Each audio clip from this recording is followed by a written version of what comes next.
2 Samuel chapter 17. Moreover, Ahithophel said to Absalom, Now let me choose 12,000 men, and I will arise and pursue David tonight.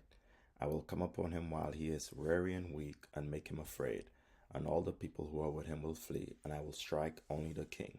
Then I will bring back all the people to you. When all return, except the man whom you seek, all the people will be at peace. And the saying pleased Absalom and all the elders of Israel. The advice of Hushai. Then Absalom said, Now call Hushai the Archite also, and let us hear what he says too. And when Hushai came to Absalom, Absalom spoke to him, saying, Ahithophel has spoken in this manner. Shall we do as he says? If not, speak up. So Hushai said to Absalom, The advice that Ahithophel has given is not good at this time. For,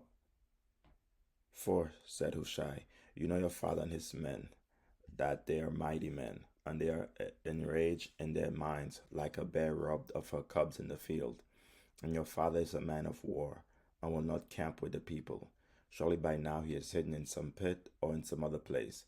And it will be when some of them are overthrown at the first, that whoever hears it will say, There is a slaughter among the people who follow Absalom. And even he who is valiant, whose heart is like the heart of a lion, will melt completely. For all Israel knows that your father is a mighty man, and those who are with him are valiant men. Therefore, I advise that all Israel be fully gathered to you, from Dan to Beersheba, like the sand that is by the sea, for multitude, and that you go to battle in person. So we will come upon him in some place where he may be found, and will fall on him as the dew falls on the ground. And of him and all the men who are with him, there shall not be left so much as one. Moreover, if he has withdrawn into the city, then all Israel shall bring ropes to that city, and will pull it into the river, until there is not one small stone found there. So Absalom and all the men of Israel said, The advice of Hushai the Archite is better than the advice of Ahithophel. For the Lord had purposed to defeat the good advice of Ahithophel, to the intent that the Lord might bring disaster on Absalom. Hushai wants David to escape. Then Hushai said to Zadok and Abiathar the priest, Thus and so Ahithophel advised Absalom and the elders of Israel, and thus and so I advise.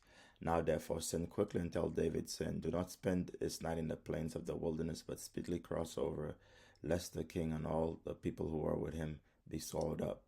Now Jonathan and Ahimaaz stayed at En-Rogel, for they dared not be seen in the city. So a female servant would come and tell them, and they would go and tell King David. Nevertheless, a lad saw them and told Absalom.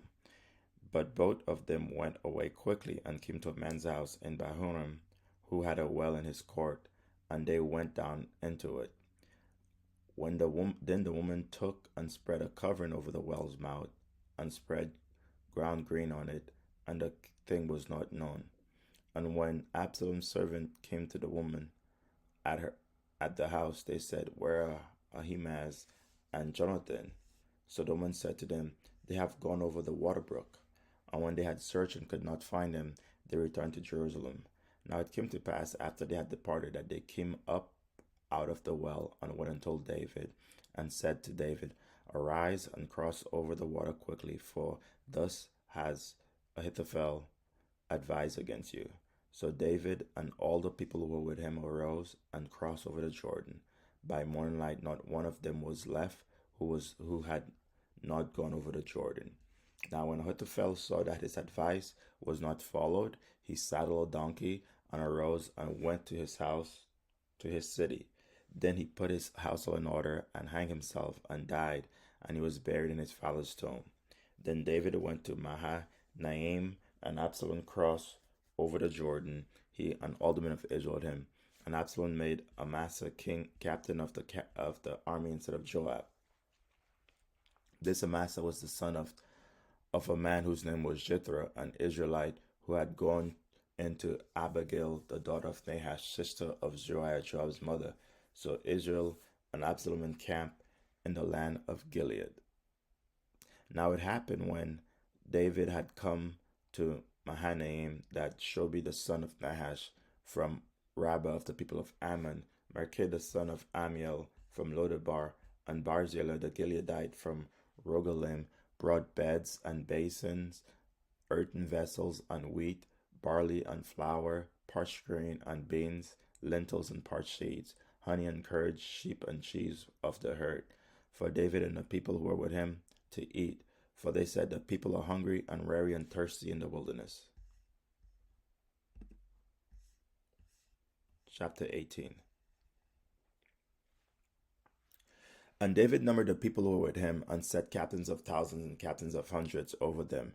Then David sent out 1/3 of the people under the hand of Joab, 1/3 under the hand of Abishai the son of Zeruiah, Joab's brother, and 1/3 under the hand of Ittai the Gittite. And the king said to the people, I also will surely go out with you myself. But the people answered, You shall not go, for if we flee away, they will not care about us, nor if half of us die, will they care about us. But you are worth 10,000 of us, for you are now more help to us in the city. Then the king said to the men, Whatever seems best to you, I will do. So the king stood beside the gate, and all the people went out by hundreds and by thousands. Now the king had commanded Joab, Abishai, and Ittai, saying, Deal gently for my sake with the young man Absalom. And all the people heard when the king gave all the captains orders concerning Absalom. So the people went out into the field of battle against Israel, and the battle was in the woods of Ephraim. The people of Israel were overthrown there before the servants of David, and a great slaughter of 20,000 took place that day.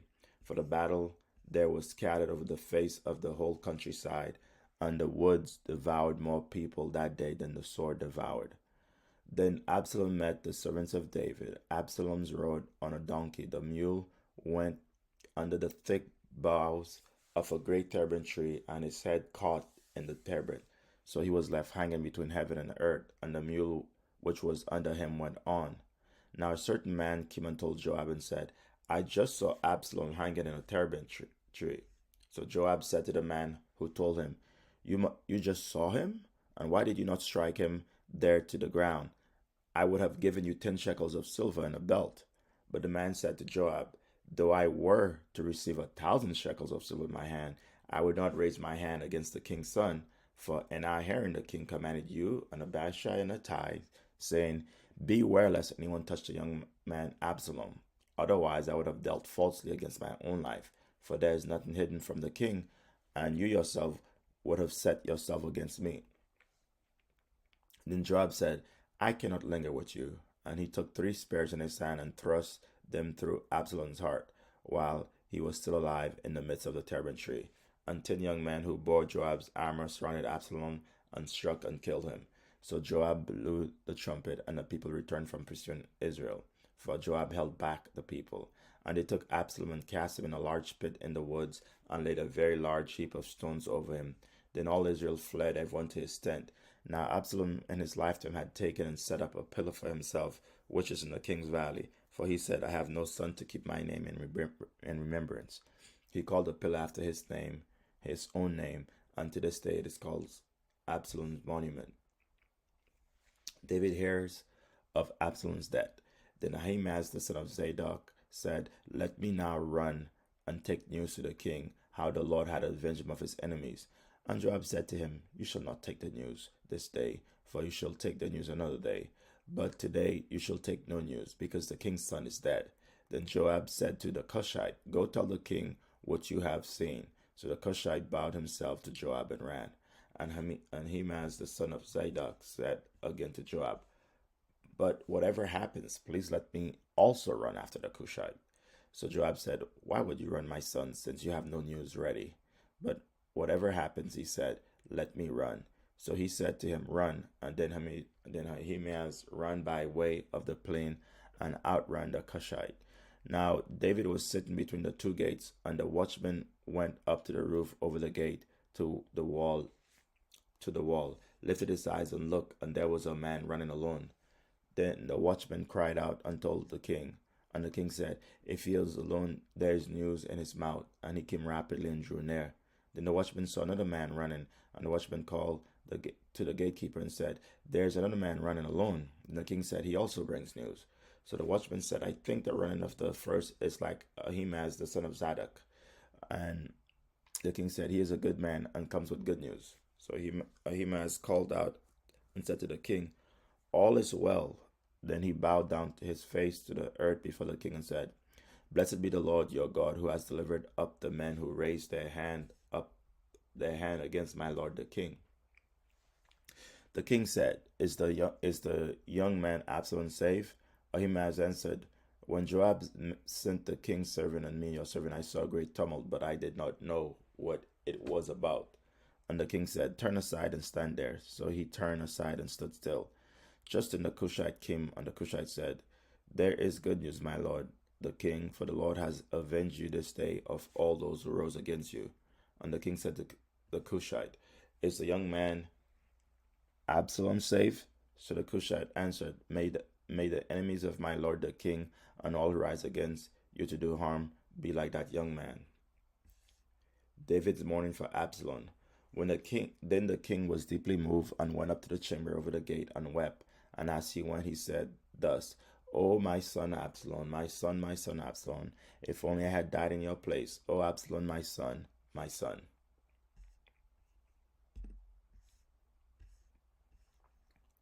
Chapter 19. And Joab was told, "Behold, the king is weeping and mourning for Absalom." So the victory that day was turned to mourning for the people. For the people heard it was said that day, "The king is grieved for his son."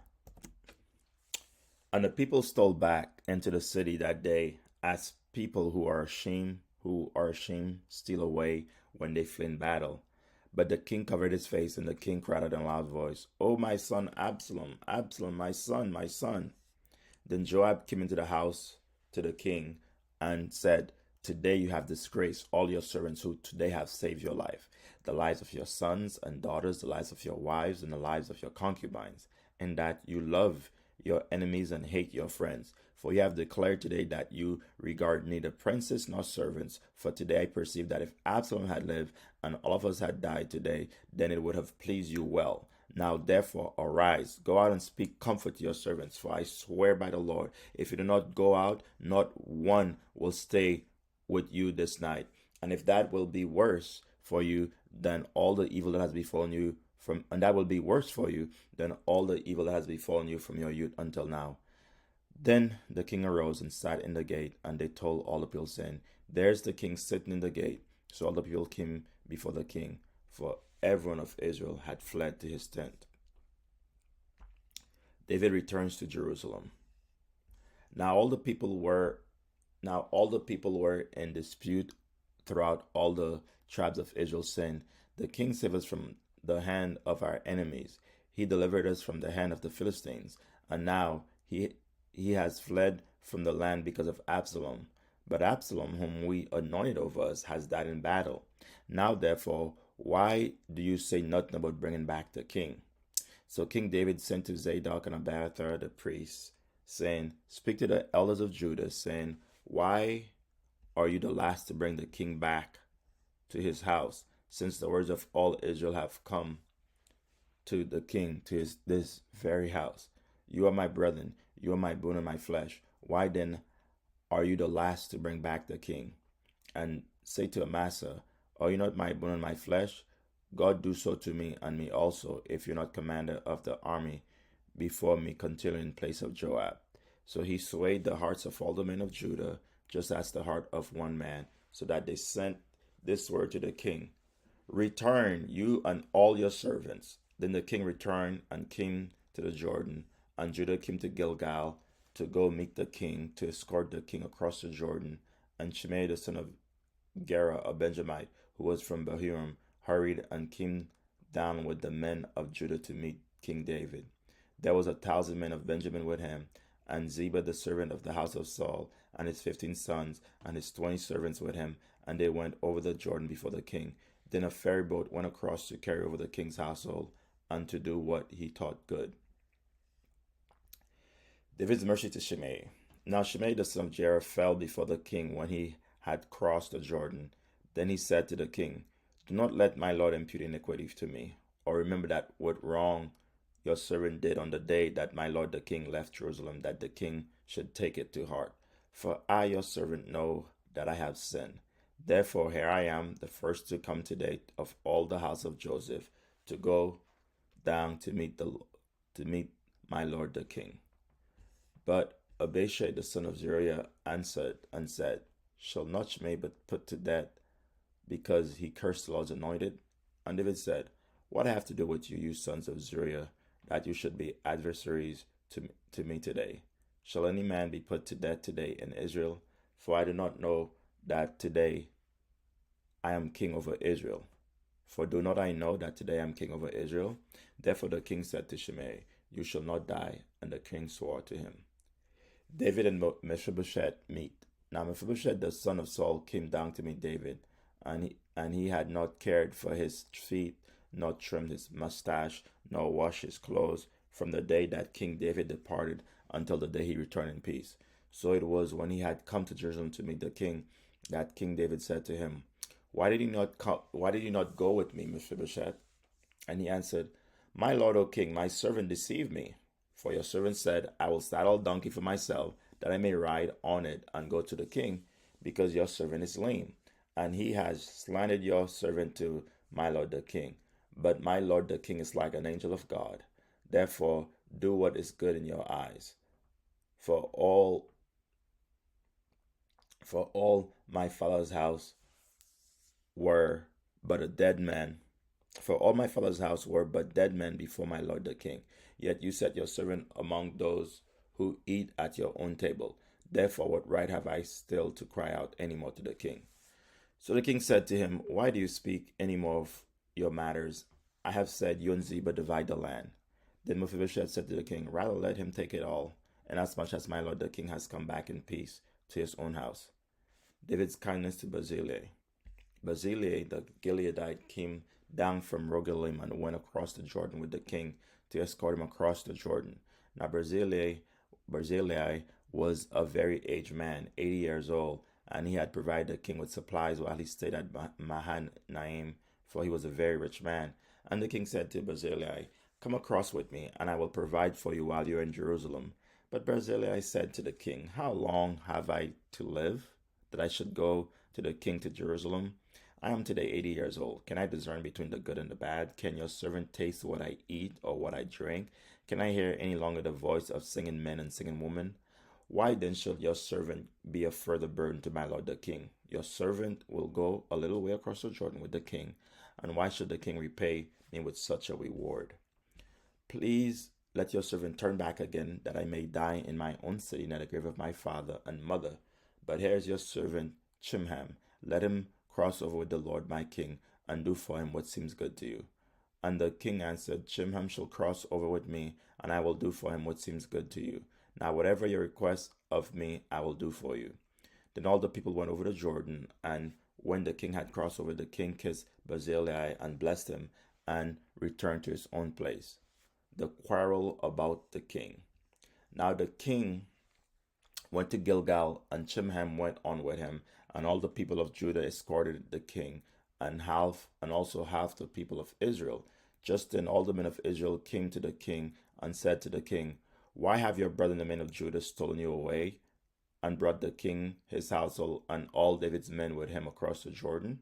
So all the men of Judah answered the men of Israel, Because the king is a close relative of ours. Why then are you angry over this matter? Have we ever eaten at the king's expense, or has he given us any gift? And the men of Israel answered the men of Judah and said, We have 10 shares in the king. Therefore, we also have more right to David than you. Why then do you despise us? Were we not the first to advise bringing back our king?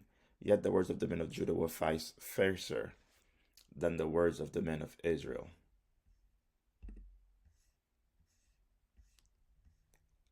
2 Samuel chapter 20.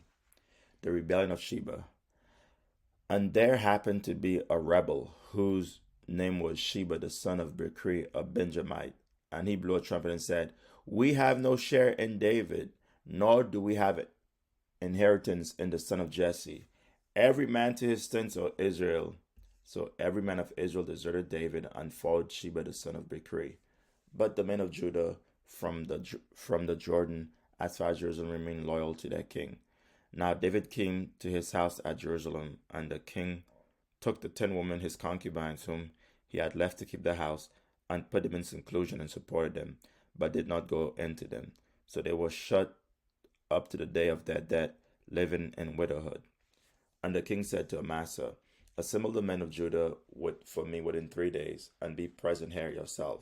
So Amasa went to assemble the men of Judah, but he delayed longer than the set time which David had appointed him. And David said to Abishai, now Sheba the son of Bichri will do us more harm than Absalom. Take your Lord's servant and pursue him, lest he find for himself fortified cities and escape us. So Joab's men with the Cherethites, the Pelethites, and all the mighty men went out after him, and they went out of Jerusalem to pursue Sheba the son of Bichri. When they were at the large stone which is in Gibeon, Amasa came before them. Now Joab was dressed in battle armor. On it was a belt with a sword fastened in its sheaths at his hip, and as he was going forward, it fell out. Then Joab said to Amasa, are you in health, my brother? And Joab took Amasa by the beard with his right hand to kiss him. But Amasa did not notice that the sword was in Joab's hand, and he struck him with it in the stomach, and his entrails poured out on the ground, and he did not strike him again. Thus he died.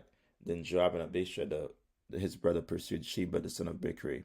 Meanwhile, one of Joab's men stood near Amasa and said, whoever favors Joab and whoever is for David, follow Joab. But Amasa wallowed in his blood in the middle of the highway. And when the man saw that all the people stood still, he moved Amasa from the highway to the field and threw a garment over him. When he saw that everyone who came upon him halted.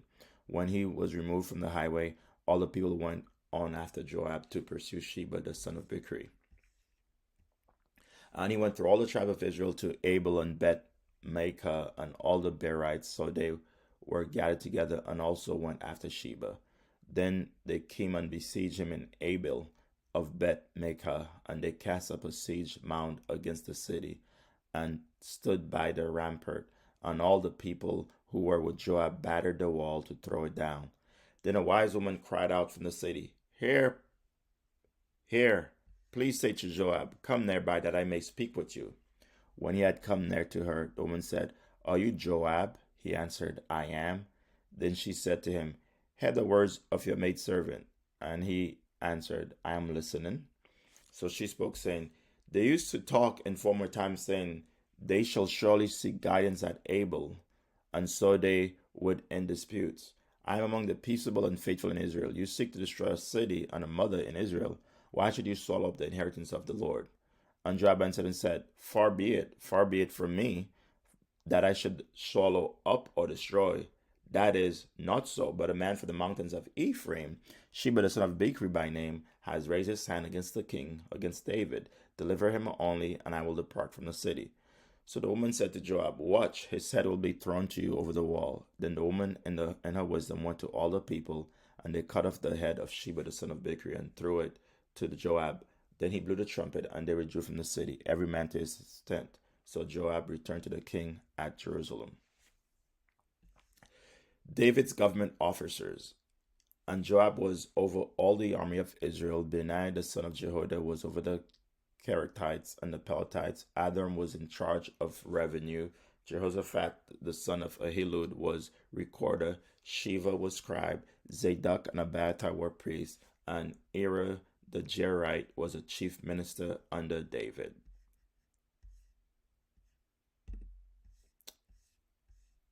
Second Samuel chapter 21. David avenges the Gibeonites. Now there was a famine in the days of David for 3 years, year after year, and David inquired of the Lord. And the Lord answered, It is because of Saul and his bloodthirsty house, because he killed the Gibeonites. So the king called the Gibeonites and spoke to them. Now the Gibeonites were not of the children of Israel, but of the remnant of the Amorites. The children of Israel had sworn protection to, but Saul had sought to kill them in his zeal for the children of Israel and Judah.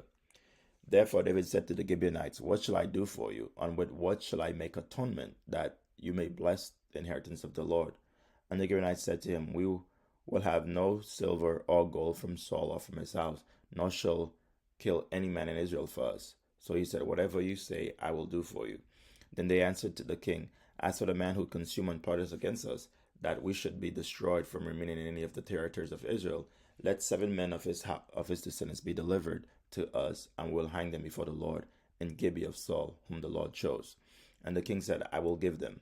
But the king spared Mephibosheth, the son of Jonathan, the son of Saul, because of the Lord's oath that was between them, between David and Jonathan, the son of Saul.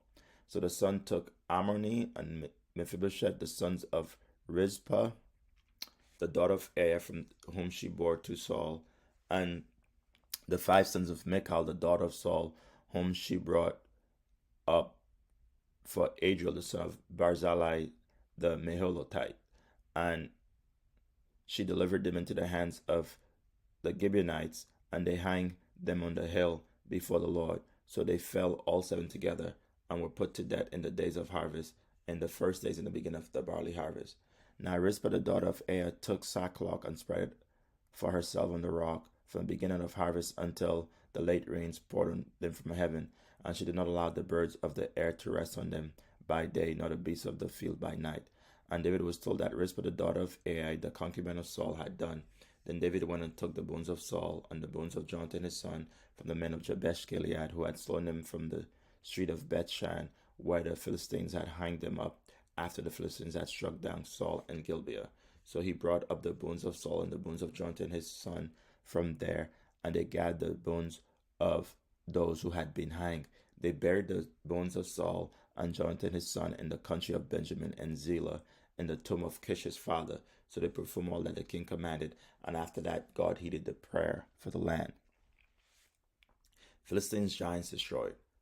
When the Philistines went at war again with Israel, David and his servants went with them and fought against the Philistines, and David grew faint. Then Ishbi-Benob, who was one of the sons of the giants, the weight of whose bronze spear was 300 shekels, who was bearing a new sword, thought he could kill David. But Abishai,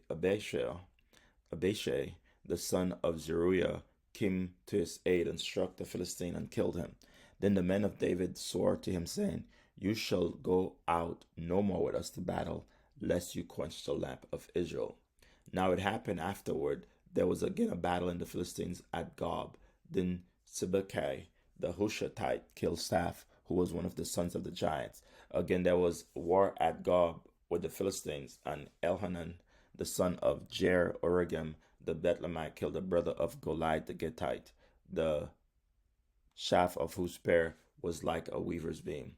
Yet again there was war at Gath, where there was a man of great stature who had 6 fingers on each hand and 6 toes on each foot, 24 in number, and he also was born to the giant. So when he defied Israel, Jonathan the son of Shimei, David's brother, killed him. These 4 were born to the giant in Gath, and fell by the hand of David and by the hand of his servants.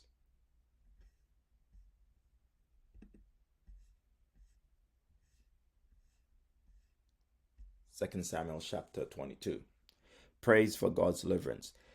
Then David spoke to the Lord the words of this song on the day when the Lord had delivered him from the hands of his enemies and from the hand of Saul. And he said, The Lord is my rock and my fortress and my deliverer, the God of my strength, in whom I will trust, my shield and the horn of my salvation, my stronghold and my refuge, my Savior. You saved me from violence. I will call upon the Lord, who is worthy to be praised. So shall I be safe from my enemies. When the waves of death surrounded me, the floods of ungodliness made me afraid.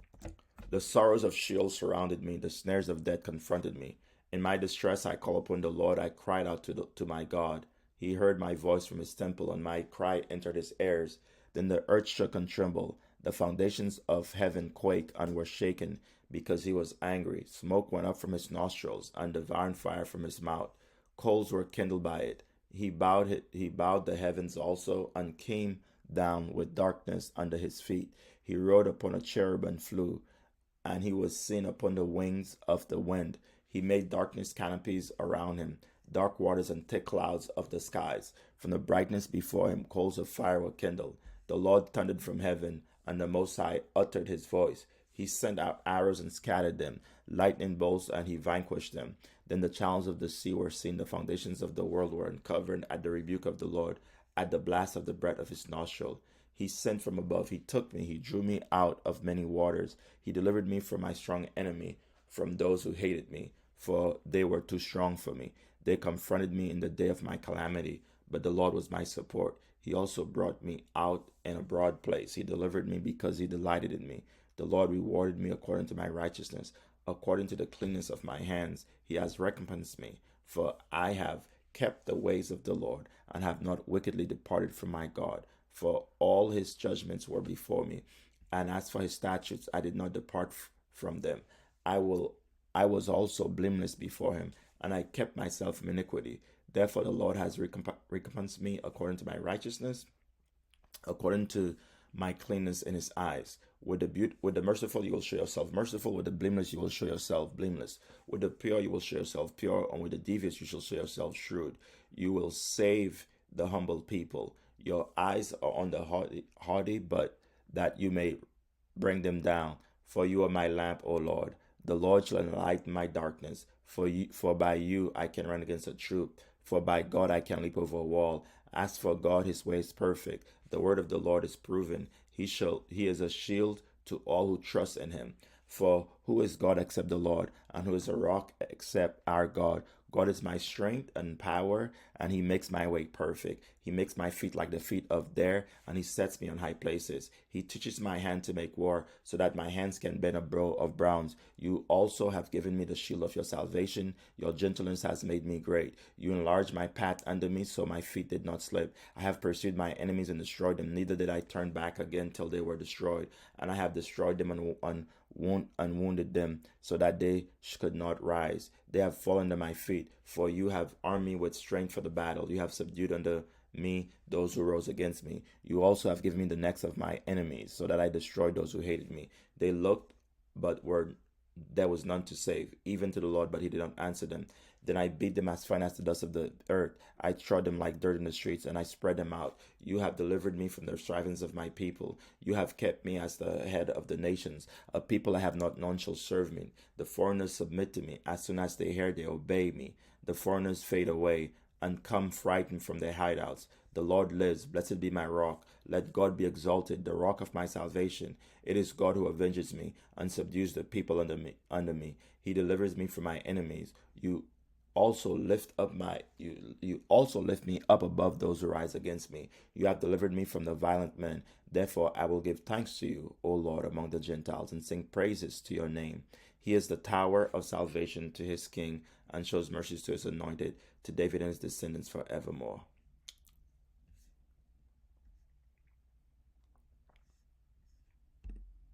Chapter 23.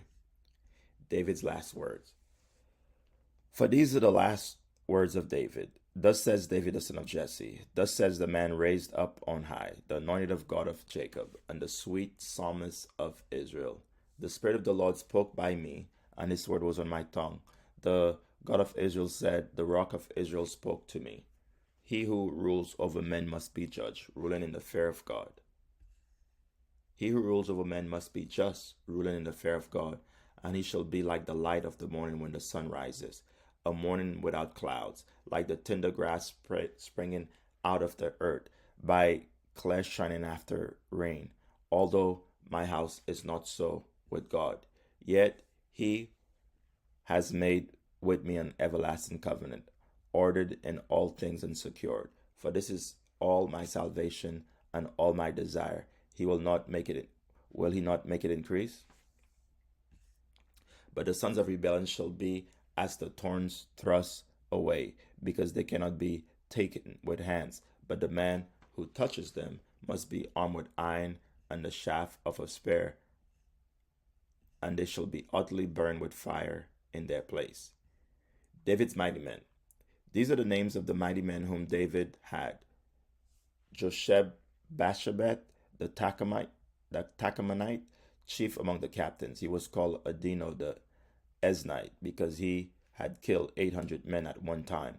And after him was Eleazar the son of Dodo the Alohite, one of the three mighty men with David when they defied the Philistines who were gathered there for the battle, and the men of Israel had retreated. He arose and attacked the Philistine until his hand was weary, and his hand stuck to the sword. The Lord brought a great victory that day, and the people returned after him only to plunder. And after him was Shammah the son of Agi the Hararite.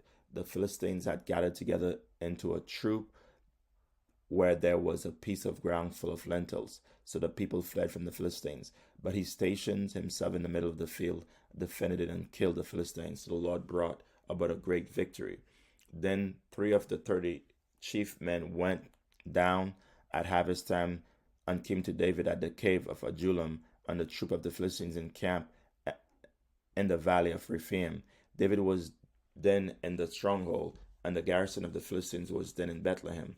And David said with longing, "Oh, that someone would give me a drink of water from the well of Bethlehem, which is by the gate."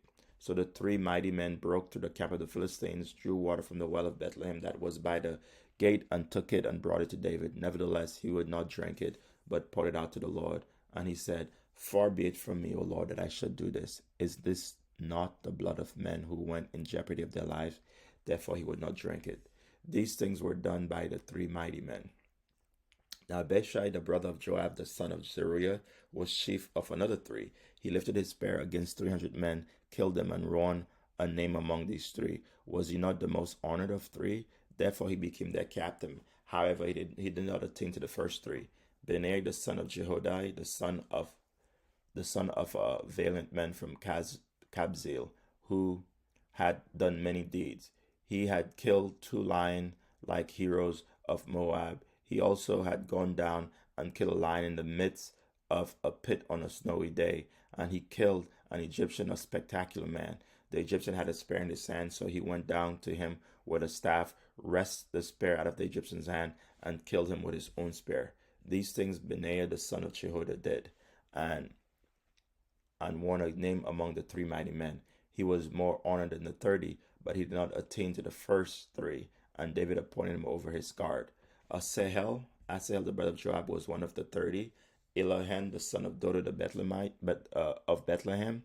Shammah the Harodite, Elika the Harodite, Helez the Peltite, Eri the son of Ikesh the Tekoite, Abiezer the Anatotite, Mebunai the Hushatite, Zalman the Ahohite, Maharai the Netophathite, Heleb the son of Baina the Netopheltite, Etai the son of Rabai from Gibeah of the children of Benjamin, Benaiah a Peratonite, Hidai from the brooks of Gash, Abi Alban the Arbathite, Azmavet the Barhumite, Eliabah the Shalbonite of the sons of Jashan, Jonathan, Shammah the Hararite, Ahim the son of Shara the Hararite, Eliphalet the son of Ahashbai, the son of Makathite, Eliam the son of Ahithophel the Gilonite, Hezra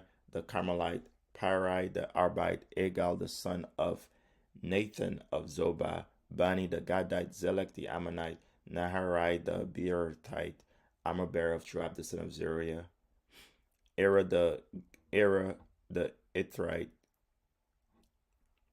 Gareb the Ithrite, and Uriah the Hittite. 37 in all.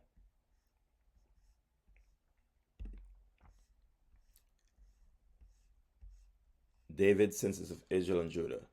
Again, the anger of the Lord was aroused against Israel, and he moved David against them to say, "Go number the children of Israel and Judah." So the king said to Joab, the commander of the army who was with him, "Now go throughout all the tribes of Judah, of Israel, from Dan to Beersheba, and count the people, that I may know the number of them. That I may know the number of the people." And Joab said to the king, And Joab said to the king, Now may the Lord your God add to the people 100 times more than they are, and may the eyes of my lord the king see it. But why does my lord the king desire this thing?" Nevertheless, the king's word prevailed against Joab and against the captains of the army. Therefore, Joab and the captains of the army went out from the presence of the king to count the people of Israel. And they crossed over the Jordan and camped in Aoah on the right side of the town which is in the midst of the ravine of Gad, and toward Jazer. Then they came to Gilead and to the land of Tathim Hoshti. They came to Dan Jan and around to Sidon. And they came to the stronghold of Tyre and to the cities of the Hivites and the Canaanites. Then they went out to sought Judah as far as Beersheba. So then they had gone through all the land. They came to Jerusalem at the end of 9 months and 20 days. Then Joab gave the sum of the number of the people to the king, and there were in Israel 800,000 valiant men who drew the sword, and the men of Judah were 500,000 men. The judgment of David's sin. And David's heart condemned him after he had numbered the people. So David said to the Lord, I have sinned greatly in what I have done, but now I pray, O Lord, take away the iniquity of your servant, for I have done very foolishly. Now when David arose in the morning, the word of the Lord came to the prophet Gad, David's seer, saying, Go tell David, thus says the Lord, I offer you 3 things. Choose one of them for yourself, that I may do it to you. So Gad came to David and told him, and he said, Shall 7 years of famine come to you in your land, or shall you flee 3 months before your enemies while they pursue you, or shall there be 3 days plagues in your land? Now consider and see what answer I shall take back to him who sent me. And David said to Gad, I am in great distress. Please let me fall into the hand of the Lord, for his mercies are great. But do not let me fall into the hand of man. So the Lord sent a plague upon Israel from the morning till the appointed time. From Dan to Beersheba, 70,000 men of the people died. And when the angel stretched out his hand over Jerusalem to destroy it, the Lord relented from the destruction and said to the angel who was destroying the people, It is enough. Now restrain your hand. And the angel of the Lord was by the threshing floor of Araunah the Jebusite. Then David spoke to the Lord when he saw the angel who was striking the people and said, Surely I have sinned and I have done wickedly. But these sheep, what have they done? Let your hand, I pray, be against me and against my father's house, the altar and the threshing floor. And Gad came that day to David and said to him, Go up, erect an altar to the Lord on the threshing floor of Araunah the Jebusite. So David, according to the word of God, went up as the Lord commanded. Now Araunah looked and saw the king and his servants coming towards him. So Araunah went out and bowed before the king with his face to the ground. Then Araunah said, Why has my lord the king come to his servant? And David said, To buy the threshing floor from you, to build an altar to the Lord, that the plague may be withdrawn from the people. Now Araunah said to David, Let my lord the king take and offer up whatever seems good to him. Look, here are oxen for burnt sacrifice, and threshing implements, and the yokes of the oxen for wood. All these, O king, Araunah has given to the king. And Araunah said to the king, May the Lord your God accept you. Then the king said to Araunah, No, but I will surely buy it from you for a price. Nor will I offer burnt offerings to the Lord my God, with that which cost me nothing. So David brought the threshing floor and the oxen for 50 shekels of silver. And David built there an altar to the Lord, and offered burnt offerings and peace offering. So the Lord heeded the prayers of the land, and the plague was withdrawn from Israel.